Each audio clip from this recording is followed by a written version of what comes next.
할렐루야.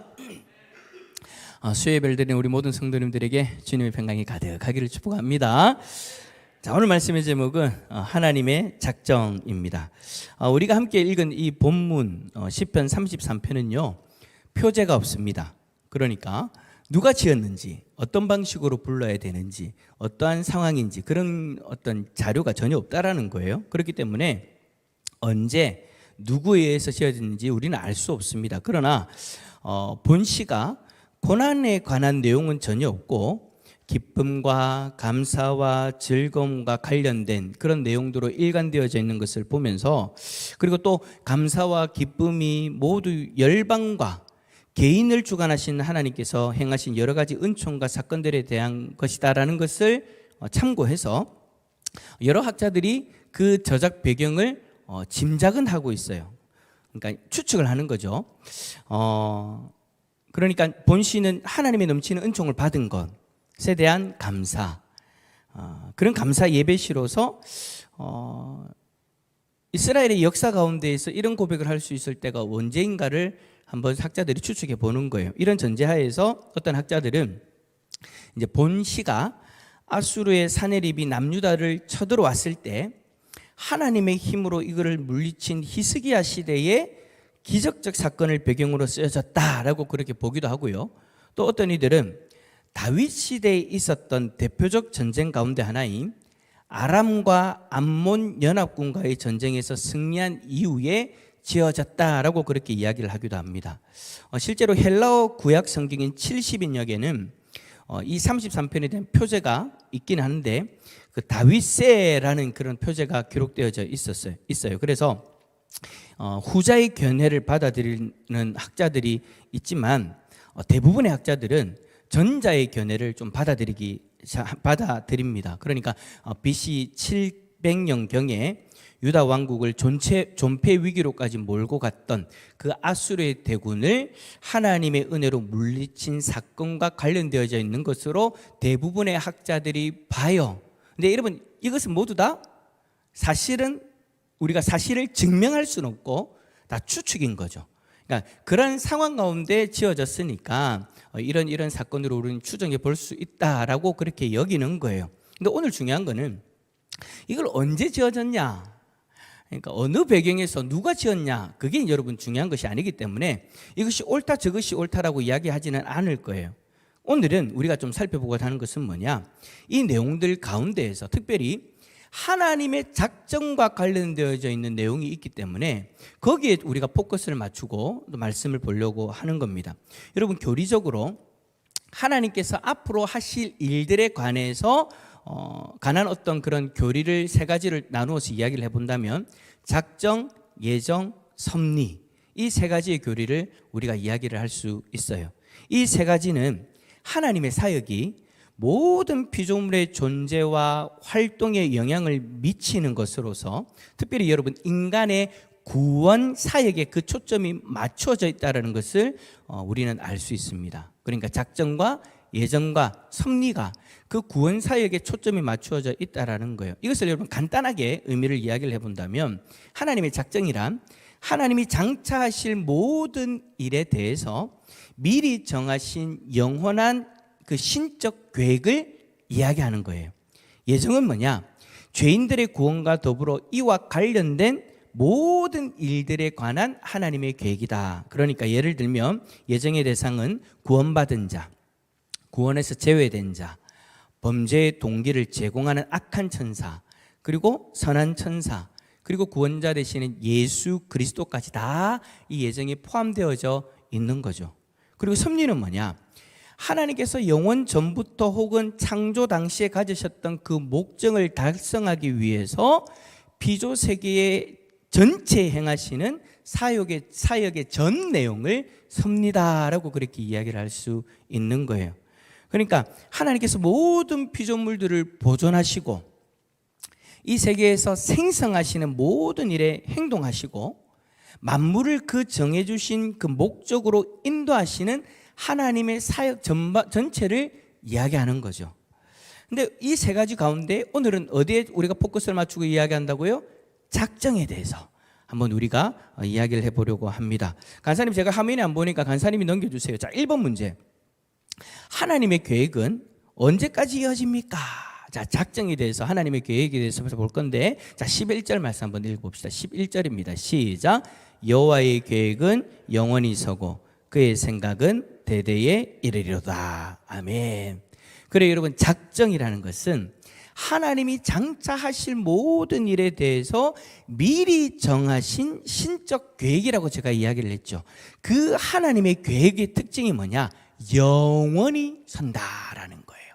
영원히 선다. 여기서 여러분, 서고로 번역되어진 이 히브리어는 계속과 반복을 나타내는 미완료형이에요.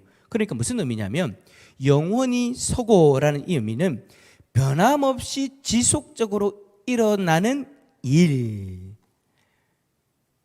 하나님의 계획이 어느 순간 멈추어지지 않는다라는 거예요. 하나님의 계획은 계속해서 그 계획을 이루시는, 영원히 변하지 않고 멈추지 않고 일어난다라는 거죠. 이러한 표현에는 하나님이 한 번 계획하시고 정해놓으신 것은 사람의 힘으로 멈추거나 마음대로 변경하거나 피할 수 없다라는 그런 뜻이 담겨져 있는 겁니다. 그러니까 하나님이 태초전에 계획하신 그 작정은요, 우리의 어떤 연약함 때문에 멈춰지지 않는다라는 거예요. 어떤 사람들은 그렇게 오해하거든요. 마치 하나님이 계획한 것인데 내 때문에 안 되었어요 라고 이야기하는 분들이 있어요. 한편으로 들어보기에는 그럴듯하게 들려지지만, 여러분, 그렇다면 여러분, 그 말은 무슨 말이냐면 하나님의 능력에는 한계가 있다라는 거거든요. 하나님이 계획하신 일을 우리가 멈출 수 있다? 우리의 연약함 때문에, 우리의 죄 때문에 하나님이 계획하신 그 일들을 우리가 멈출 수 있다? 여러분, 그러면 여러분, 그 말은 무슨 말이냐면, 다르게 이야기하면 우리 쪽의 능력이 하나님보다 더 크다라는 것을 이야기하는 거예요. 그 이야기를 하는 이유는 알아요. 내가 연약해서, 내 연약함에 대해서 강조하기 위해서, 내가 잘못한 것에 대해서 강조하기 위해서 우리가 그런 이야기를 할 때가 있는데, 여러분, 그거는요 참 불신앙적인 이야기인 거예요. 내 연약함 때문에 하나님의 뜻이 이루어지지 않았다. 여러분, 그렇게 이야기하시면 안 된다라는 거죠. 여러분, 우리가 사역을 하다 보면 우리의 연약함이 드러날 수밖에 없을 때가 있어요. 그래서 마치 하나님의 뜻이 이루어지지 못한 것처럼 보여질 때가 있죠. 그러나 실상은 하나님의 뜻이 우리의 연약함 때문에 멈춰진 것이 아니라, 하나님의 뜻은 우리의 연약함을 극복해서 우리가 알지 못하는 방법으로, 또 다른 방법으로 하나님은 하나님의 계획을 이루어 가신다는 것을 우리는 믿음의 눈으로 바라볼 수 있어야 돼요. 결단코 우리의 연약함 때문에 하나님의 계획이 멈춰지지 않는다.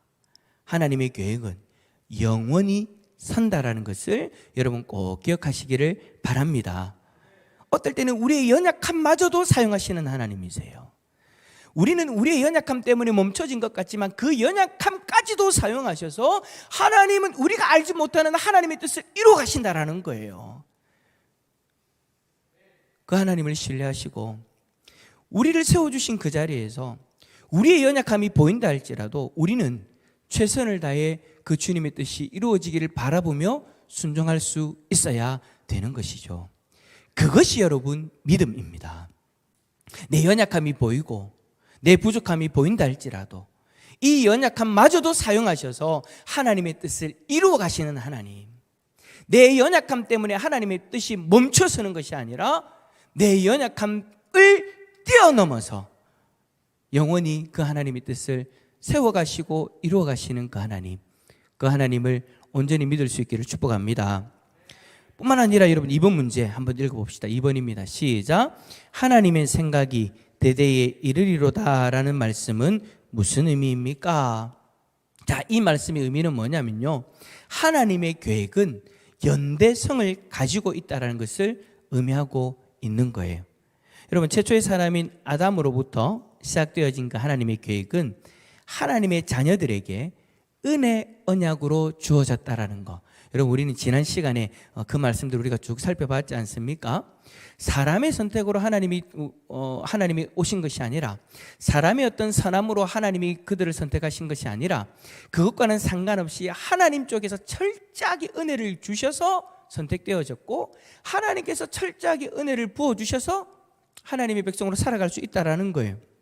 그런데 그 뜻이, 그 언약이 하나님의 계획이 한 대 안에서만 머물러 있었던 것이 아니라 대대손손 그 은혜의 언약의 유익을 누리도록 하셨다라는 거죠. 그러니까 아브라함의 그 한 당대에만 끝난 것이 아니다라는 거죠. 이삭의 당대에만 끝난 것이 아니다라는 거죠. 모세의 당대에만 끝난 것이 아니다라는 거죠. 계속해서 대대손손 은혜의 언약의 유익을 누릴 수 있게 되어졌다라는 거. 근데 여러분, 더 나아가서 이제는 혈통적인 이스라엘을 더 넘어서서 영적 이스라엘인 우리에게도 그 은혜를 허락하셨다라는 것입니다. 이런 하나님의 계획이 가진 그 연대성은 이 땅을 살아가고 있는 현 시대의 성도들에게도 여전히 영향을 미치고 있다는 거. 그렇게 되어진 것이기 때문에 우리에게는 여러분 참 위로가 있고 평안이 주어지는 거죠. 만약에 여러분 은혜 언약을 어떤 특정한 시대에만 해당되어지는 것으로 하나님이 계획하셨다면 그 이후의 시대의 사람들은 여러분 얼마나 비참해졌을까요? 아브라함 당대에만 하나님이 은혜 언약으로 불러주셨고 선택하셨고 우상을 섬기는 그 가정 가운데 있는 그를 하나님이 부르시고 선택하시고 인도하셨다. 그 은혜를 입은 그 아브라함 당대에만 그 은혜가 임하는 것이었다면 그 후손이 과연 여러분 구원받을 수 있었을까요? 아니요. 아브라함 이후 여러분 자손들이 어떻게 살았는지 우리가 잘 알고 있잖아요. 얼마나 많이 하나님 앞에서 범죄하고 하나님을 버리고 하나님을 떠났던 이들입니까? 은혜 언약이 아니었다면 그들은 여러분 다 버림받은 민족이었던 거예요. 저와 여러분은 어때요? 저와 여러분이 그 은혜 언약의 영향에 있지 못한다면 여러분 우리는 어떻게 구원을 받아야 되죠? 우리 스스로의 힘으로 하나님을 선택하고 하나님을 나의 신으로 믿어야 되는 거죠. 그런데 여러분 우리는 알고 있잖아요. 이 땅에 여러분 복음은 없었어요. 선교사님들이 목숨 걸고 복음을 전하기 전까지는 여러분 이 땅에 복음은 없었단 말이에요. 아니 복음을 전하기 위해서 선교사님들이 들어올 때 우리의 선조들은 그들을 죽였던 이들이에요. 그런 우리 민족에게 하나님의 언약이 임하지 않았다면 죽어가면서 전해줬던 그 성경책을 벽지에 바르고 그 벽지에 발려있는 성경을 읽으면서 하나님이 주시는 은혜로 하나님을 믿지 않았다면 우리의 민족이 여러분 어떻게 구원받을 수 있습니까? 아니 지금 저와 여러분들이 어떻게 여러분 구원받은 하나님의 백성이라고 이야기할 수 있습니까? 우리 스스로의 힘으로는 여러분 우리는 절대 하나님을 찾을 수 없는 사람들이었어요. 우상을 찾고 우상을 섬기는 그런 죄의 저주 아래에 있었던 사람들이 우리였잖아요. 만약 하나님이 은혜 언약의 계획 속에 우리를 두지 않으셨다면 우리는 감히 여러분 하나님을 아버지라고 부를 수 없는 존재였다라는 것이죠. 결국 우리 모두 죄로 인해서 죽음을 향해 달려가는, 멸망을 향해 달려가는 그런 존재였을 거예요. 하지만 다행히도 하나님의 계획은 어느 한 시대에만 머물러 있었던 것이 아니라 영원히 그리고 대대에 이르러 하나님의 백성을 향한 그 계획 곧 작정을 가지시고 하나님이 그 작정을 이루어 가심으로 인해서 우리에게는 여러분 참 다행스러운 일들이 일어나게 되어진 거예요. 바로 이 자리에서 우리가 하나님의 자녀로서 하나님을 아버지라고 부르며 하나님을 찬송할 수 있게 되어졌다라는 거죠. 자, 그렇다면 3번 문제. 왜 하나님으로 기업으로 선택된 백성은 복이 있습니까? 자, 12절 같이 읽어봅시다. 12절입니다. 시작. 여호와를 자기 하나님으로 삼은 나라 곧 하나님의 기업으로 선택된 백성은 복이 있도다. 아멘. 자, 여호와를 자기 하나님으로 삼은 나라, 곧 하나님의 기업으로 선택된 백성은 복이 있답니다. 자, 여기서 여러분 우린 두 가지 중요한 어떤 진리를 발견할 수 있는데, 첫 번째는 뭐냐? 우리가 하나님을 나의 하나님으로 삼은 것이 아니라는 거예요. 12절에 보니까 먼저 그렇게 이야기하죠. 여호와를 자기 하나님으로 삼은 나라라고 그렇게 표현합니다. 그러니까 여호와라는 그 신, 여호와라는 그 신을 나의 하나님으로, 나의 신으로서 삼은 나라. 그래요, 여러분, 우리가 예수 그리스도를 믿고 여호와 하나님을 나의 온전한 신으로 섬기며 살아갑니다. 자, 이것에 대해서 어떤 이들은 뭐라고 이야기를 하냐면, 이 모든 것이 다 자기의 선택으로 되어졌다라고 여기는 거예요. 내가 기독교를 선택해서 믿는다. 그래서 내가 선택해서 교회를 갖고 내 선택으로 내가 구원받은 것이다라고 여기며 살아가는 거죠. 그래서 자신이 마치 이제 나중에는 어떻게 되었냐면, 그런 믿음을 가지고 있는, 그런 생각을 가지고 있는 사람들은 나중에는 어떻게 되어지냐면, 내가 하나님을 버릴 수도 있다. 그러니까 내가 교회를 떠나야지, 내가 하나님 이제 안 믿어야지 라는 선택을 할 수도 있다는 것을 이야기를 하는 거예요. 근데 여러분, 이거는 아주 큰 착각이다라는 거 여러분 꼭 아셔야 됩니다. 12절에 보니까 여호와를 자기 하나님으로 삼은 나라라고 끝나지 않아요. 이어서 뭐라고 이야기합니까? 곧 하나님의 기업으로 선택된 백성이다라고 그렇게 이야기를 합니다. 우리는 내가 하나님을 선택했다라고 생각하는데, 그 선택이 가능할 수 있었던 것이 뭐냐? 하나님이 먼저 우리를 선택하셨기 때문이다라고 말씀하시는 거예요. 그래요, 여러분, 혹시나 내가 여호와 하나님을 나의 하나님으로 섬기는 것을 우리의 선택이다라고 여러분 생각하시면 안 됩니다. 그거 아니에요. 나는 그렇게 생각할 수 있을지 몰라도 사실은 그 이면에는, 내가 알지 못했던 그 어떤 영역에서는 하나님의 선택이 먼저 있었다는 것을 여러분 꼭 바라볼 수 있어야 되는 거예요. 하나님이 나를 선택하셨다는 것은 내가 내 마음대로 여호와 하나님을 버릴 수도 없고요, 내 마음대로 하나님을 떠날 수도 없다라는 거예요.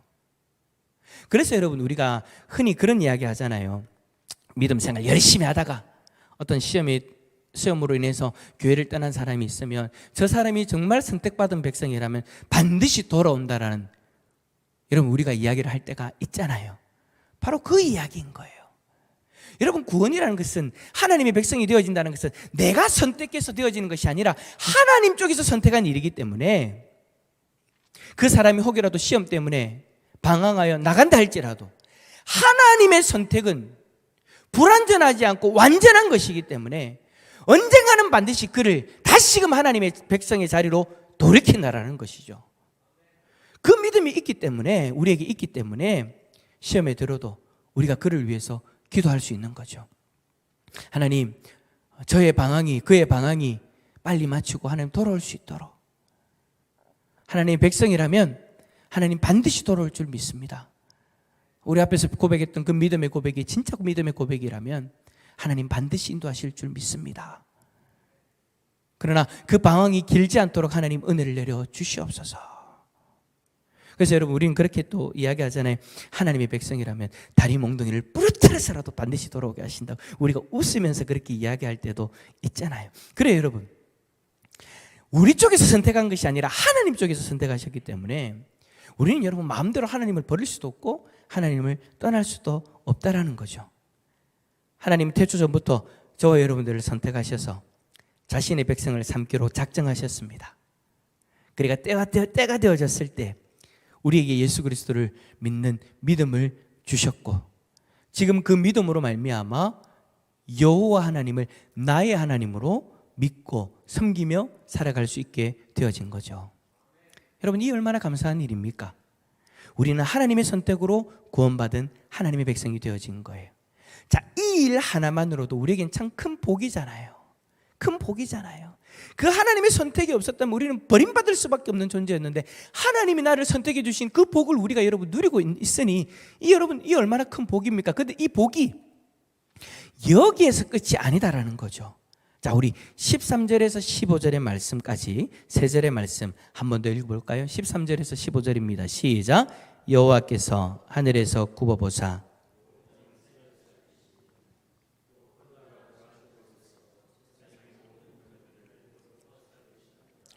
그는 그들 모두의 마음을 지으시며 그들이 하는 일을 굽어 살피시는 이로다. 아멘. 자, 하나님은 자신이 선택하시고 부르신 그 자신의 백성들의 인생을 어떻게 하신다고요? 굽어 보신다라고 그렇게 이야기를 하세요. 여기 있는 여러분들 한 영혼 한 영혼의 인생을 살펴보고 계신데요. 근데 여러분 그 하나님의 살펴보심은요, 오늘 말씀 뭐라고 이야기합니까? 한 지역에 머물러 있는 것이 아니다. 한 지역에 한정되어져 있는 것이 아니다라고 이야기하죠. 세상의 모든 거민들. 그러니까 우리가 이스라엘 백성으로서 예루살렘에 있지 않는데도 불구하고 대한민국이라는 이 작은 땅에 예루살렘으로부터 너무나도 멀리 떨어져 있는 이 작은 땅에 있는 우리들조차도 하나님이 한 영혼 살펴보신다. 왜요? 자신이 선택한 하나님 자신의 백성이기 때문에. 여러분, 우리는 내 마음대로 되지 않을 때, 나에게 고난이 다가올 때 하나님 앞에 이렇게 불평하죠. 하나님 어디 계시냐고. 하나님 눈동자와 같이 나를 보신다고 하는데 나를 눈동자와 같이 바라보시면서 나 바라보신다면 나에게 어떻게 이런 일이 일어날 수 있냐고. 심지어 하나님이 살아계신 건 맞냐고. 우리가 힘들다고 하나님이 나를 살펴보고 계시는 것을 부정해버리는 거예요. 하나님이 나를 살펴보신다면 나에게 이런 일이 일어날 수 없다라는 거죠. 그래서 하나님 존재 자체에 대해서 의심을 가질 때도 있죠. 그런데 여러분, 성경은 여러분 분명하게 이야기합니다. 하나님은 지금도 우리의 인생을 살펴보신대요. 지금 여러분의 인생을 살펴보시면서 여러분에게 다가온 그 고난, 여러분에게 다가온 그 고통, 여러분들이 경험하고 있는 그 슬픔까지도 하나님이 다 살펴보고 우리에 대해서 다 알고 계신다라고 말씀하고 계시는 거예요. 어떻게 그럴 수 있냐고요? 15절에 보니까 그는 그들 모두의 마음을 지으셨기 때문이랍니다. 우리의 마음을 지으신 그 하나님이 우리의 사정과 우리의 마음까지 아실 정도로 우리를 굽어 살피시고 계신데요. 사랑하는 성도 여러분, 하나님이 지금도 여러분들을 굽어 살펴보고 계시는데도 여전히 힘든 삶을 살고 있나요? 그렇다면 우리는 그 하나님에 대해서 의심할 것이 아니라 내가 알지 못하는 또 다른 하나님의 작정이 있다라는 그 사실을 바라볼 수 있어야 됩니다. 내가 바라보는 것보다 더 넘어선 것을 바라보고 계신 하나님, 내가 계획하는 것보다 더 큰 계획을 가지고 계신 하나님, 나는 잠깐 내 앞의 일만 바라보고 그 앞의 일에만 매달려 있는데 하나님은 영원한 것까지 바라보시면서 우리를 인도하고 계시는 그 하나님, 그 하나님이 지금 이 순간 우리의 마음을 살피시면서 우리의 고난도 보시고 우리의 고통도 보시고 우리의 슬퍼하는 그 마음까지도 살펴보시면서 더 큰 계획을 이루어가기 위해서 우리를 이끌고 가고 계신다라는 거. 자기 백성의 마음과 사정을 굽어 살피시는 그 아시는 모든 것을 아시는 하나님이 지금 이 상황 가운데 나를 그대로 두신다라는 것은 하나님이 능력이 없어서가 아니라, 하나님이 모르셔서가 아니라, 하나님이 존재하지 않기 때문이 아니라 우리가 알지 못하는 크고 비밀한 하나님의 계획이 있다라는 거예요. 문제는 뭐냐? 문제는요, 내 앞에 지금 내가 경험하고 있는 그 일이 문제가 아니고요. 내가 그 하나님의 계획에 대해서 신뢰하지 못하는 그것이 문제다라는 것이죠. 내가 알지 못하는 그 일에 대해서 내가 하나님에 대해 신뢰하지 못하기 때문에, 의심하기 때문에, 하나님의 그 계획 자체에 대해서 부정하기 때문에 우리의 삶이 더 힘들어진다라는 거예요. 지금의 문제 앞에서 나를 자신의 자녀로 삼기 위해 계획하시고 그 계획을 이루시는 하나님을 신뢰할 수 있기를 바랍니다. 하나님은 분명히 지금 이 순간에도 우리를 굽어 살펴보고 계세요. 여러분이 그 일로 인해서 어떤 마음을 가지고 있는지조차도, 여러분의 그 고통도 다 살펴보고 계시고, 그 슬픔도 다 살펴보고 계시고, 다 보고 굽어 살펴보고 계신다라는 거예요. 그렇다면 하나님은 지금 이 순간에도 우리를 향한 당신의 계획을 이루어 가시는 거죠. 굽어 살펴보고 계시기 때문에 그 하나님을 신뢰할 수 있기를 바랍니다. 혹시라도 지금까지 하나님을 원망하고 의심하는 모습이 우리들 가운데 있었다면, 여러분, 우리가 오늘 이 예배 자리에서 그 마음을 좀 다 내려놓았으면 좋겠어요. 하나님을 신뢰함으로 오늘 시편 33편을 기록했던 그 시편의 저자와 같이 고백할 수 있었으면 좋겠어요. 하나님을 의심하기보다, 오늘 여러분 시편 33편을 집에 가셔서 한번 읽어보세요. 하나님을 의심하기보다 하나님의 이름을 찬송합니다. 하나님의 이름 앞에 불평하기보다 감사하고 하나님의 이름 앞에 영광을 올려드리는 시편 기자의 그 고백입니다. 여러분, 시편 기자는 여러분 사람 아니에요? 아니요, 사람이잖아요. 그건 무슨 말이냐면 우리가 경험하는 것을 똑같이 경험하는 사람이란 말이에요. 우리가 경험하는 여러분 인생의 그 고통, 그 고난, 핍박, 슬픔, 아픔 다 경험하는 우리하고 똑같은 사람이란 말이에요. 그럼에도 불구하고 하나님의 작정에 대해서 이야기하며 하나님을 노래하는 그 모습은 뭡니까? 결국에는 그 작정, 하나님의 계획을 신뢰한다라는 의미인 거잖아요. 자신이 그 고통 가운데 있었어도 하나님이 자신을 굽어 살피신다는 그 하나만으로 그 고통을 이겨내며 하나님을 찬송할 수 있었던 거죠. 앞에서 여러분 학자들이 이 시편 33편에 이런 상황 가운데 적어졌을 것이다라고 이야기할 때, 여러분 그들이 승리의 계가를 부르기 그 전에는 여러분 고통이 여러분 철저하게 그들의 삶 가운데 만연했던 거예요. 얼마나 고통스러웠고, 얼마나 위태위태했고, 얼마나 여러분 근심 걱정 가운데 있는 상황이었습니까? 그러나 그럼에도 불구하고 그들을 굽어 살피시는 하나님으로 말미암아 이제는 하나님을 찬송하는 자리에 설 수 있게 되어진 거잖아요. 지금의 그 고통 가운데에서도 하나님은 반드시 나를 지금 굽어 살피고 계신다라는 그 믿음을 오늘 우리가 가지고 시편 기자가 하나님을 찬송했던 것처럼 함께 찬송합시다. 여러분, 그렇다고 해서 우리가 찬송할 때 갑자기 찬송하고 집으로 돌아가는데 여러분 우리들을 고통스럽게 하는 그 일이 갑자기 확 변해 있지는 않을 거예요. 그런 일은 일어나지 않아요. 그러나 그럼에도 불구하고 여러분 달라지는 것이 뭐냐? 내 마음에 경험하는 것이 달라지죠. 내 삶에 하나님을 바라보는 그 마음이 달라지고 하나님이 주시는 평강을 누릴 수 있게 되어진다라는 거예요. 그리고 하나님의 그 계획을 신뢰하게 되어지니까 이제는 여러분 지긋지긋한 그 고통스러운 그 일 가운데 기대하는 마음이 생기기 시작할 거예요. 하나님이 이 고난 너머에 어떤 뜻을 이루어 가실까?